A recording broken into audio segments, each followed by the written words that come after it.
Salut à tous, bienvenue dans cette nouvelle vidéo. On va parler du mercato du Paris Saint-Germain et poser une question, surtout à monsieur Luis Campos, pseudo-directeur sportif du Paris Saint-Germain ou directeur du football ou conseiller sportif. On ne sait pas réellement quel travail fait Luis Campos au Paris Saint-Germain depuis qu'il est arrivé. Voilà, très clairement, c'est complètement dénué de sens. À part Vitinha, il n'y a pas réellement de grosses recrues de Luis Campos. Maintenant, 14 juillet, fête nationale, plus que un mois et demi de mercato. DAZN va racheter la Ligue 1 apparemment et va facturer aux abonnés, aux futurs abonnés, 35,99 € l'abonnement pour 7 matchs de Ligue 1. En tout cas, ce sera 100 mois. S'y ajoute 15 € de plus pour le 9e match de Beansport, en tout cas 8 matchs du côté de DAZN pour 35,99 à peu près, et un match sur Beansport, 15 €, ça fait, si je sais compter, à peu près 60 € ou 50 €, bref, 50 € pour voir la Ligue 1, ça risque d'être un petit peu compliqué, surtout quand tu vois les finances des gens à l'heure actuelle. Pourquoi très clairement dépenser 50 € par mois pour voir des chèvres jouer? Très clairement, surtout que le football n'est plus ce qu'il était. Maintenant, le football, comme vous le savez, c'est des athlètes, c'est Brad Pitt dans 3, il n'y a plus aucune émotion, il n'y a plus aucun plaisir, il n'y a plus aucun jeu, il n'y a plus de meneur, il n'y a plus de dribbleur, il n'y a plus de passeur, il n'y a plus de génie, il n'y a plus rien. Il n'y a plus rien, on ne kiffe plus le football, très clairement. Voilà, en France, les chaînes de télé entre l'Euro 2021 et l'Euro 2024 ont perdu plus de 4 millions de téléspectateurs. C'est totalement énormissime. Alors ça m'étonnerait que les Français, qui ne sont pas déjà un pays de football, dépensent 50 € par mois, alors que déjà pour Amazon, 14,99 €, ils trouvaient déjà ça hyper cher. Vous pensez vraiment qu'ils vont payer le triple? Non, je pense pas. Bref, en tout cas, on va parler du mercato parisien. Bon, Safonov, c'est fait. Moscardo est arrivé. Peut-être que Simons va rester, vu que Simons va s'entretenir avec l'entraîneur du Paris Saint-Germain, Luis Enrique, pour savoir quelle place il aura réellement dans cette équipe. Xavi Simons veut absolument être titulaire indiscutable au Paris Saint-Germain. Est-ce que M. Enrique lui promettra ça? Mais après, Enrique, il peut promettre tout ce qu'il veut.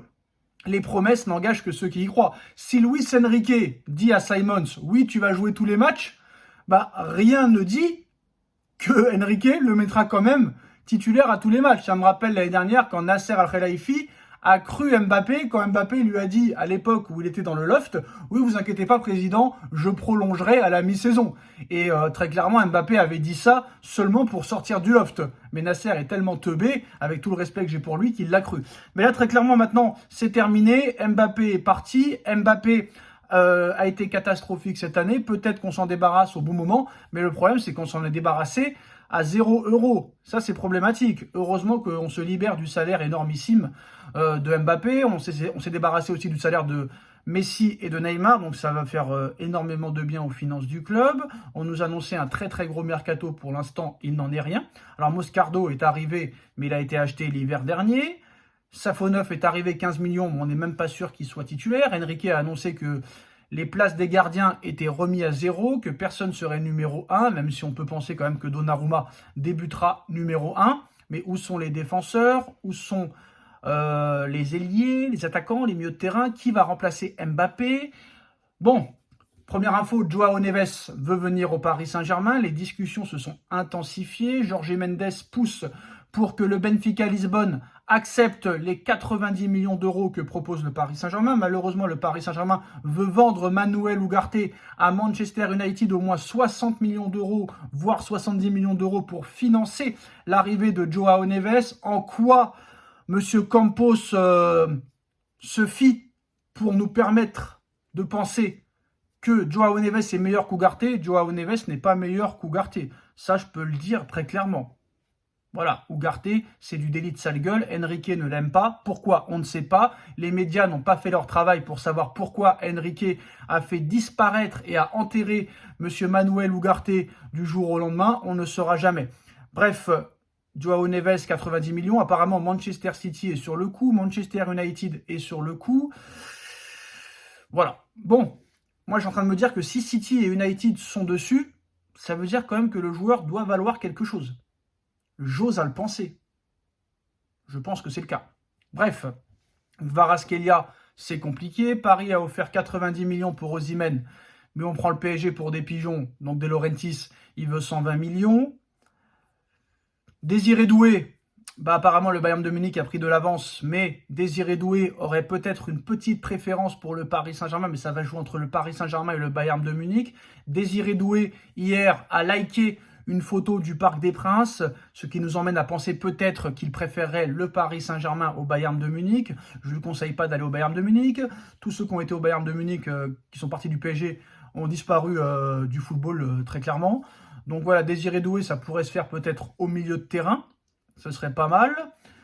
Du côté de la défense centrale, pas réellement de piste, alors qu'il en faudrait quand même. Hein. Kipembe blessé, on ne sait pas s'il va revenir. Lucas Hernandez blessé, Belardo, bon, bof.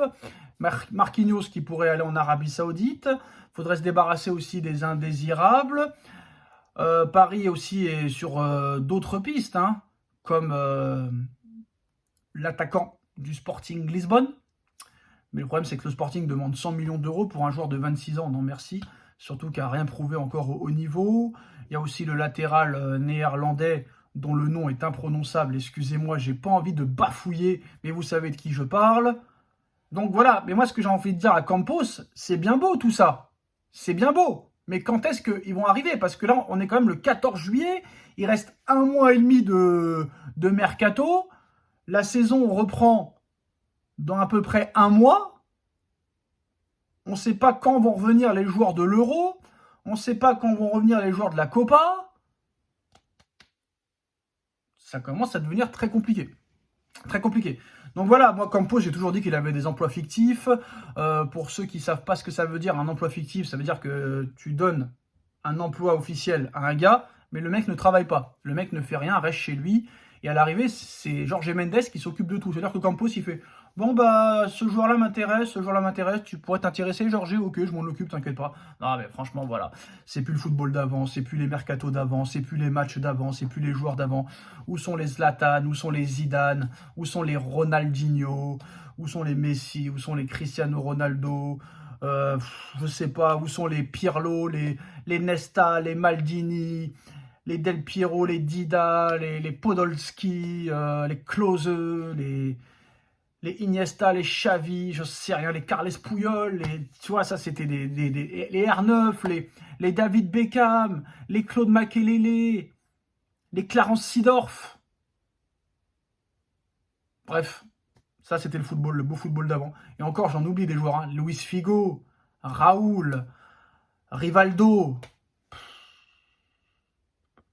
Bref, c'est la nostalgie, c'est comme ça. Maintenant, voilà, il faut subir des purges, des mercatos pourris, des matchs pourris, des joueurs pourris. Le football ne pense qu'à l'oseille maintenant. L'année prochaine, Coupe du Monde des clubs, Ligue des Champions, Championnat, Coupe, Super Coupe. Ça va être une folie. Les joueurs vont être en lambeau total. Et plus il y aura de matchs, et plus bien sûr, il y aura moins de beaux matchs et on va se faire chier très clairement. Tchuss!